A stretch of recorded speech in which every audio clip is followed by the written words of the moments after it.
Happy Easter, everyone.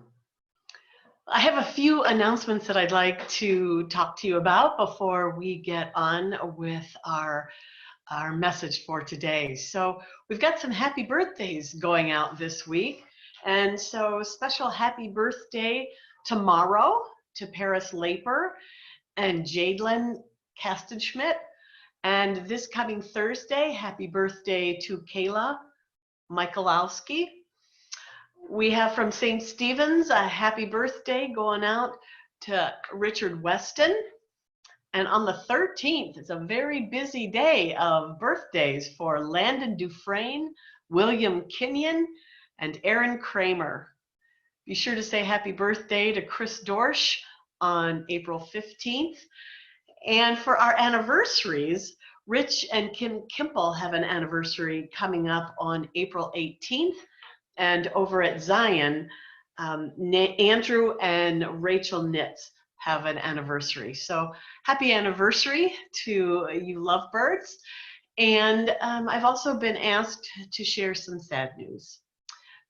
For those of you from St. Stephen's, you may know Charlene Strook, and her granddaughter, Tegan Strook, died this past week. And so she has asked to be put on our prayer list and to be held in our hearts as we help her grieve. And it's such a horrible time to lose somebody we love, but especially now when we need to keep our distance. So please remember the family and friends of Tegan Strook in your prayers.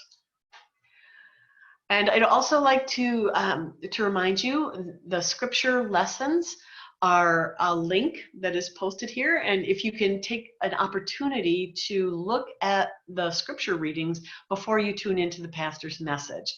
Now, all the Gospels, Matthew, Mark, Luke, and John, will be posted.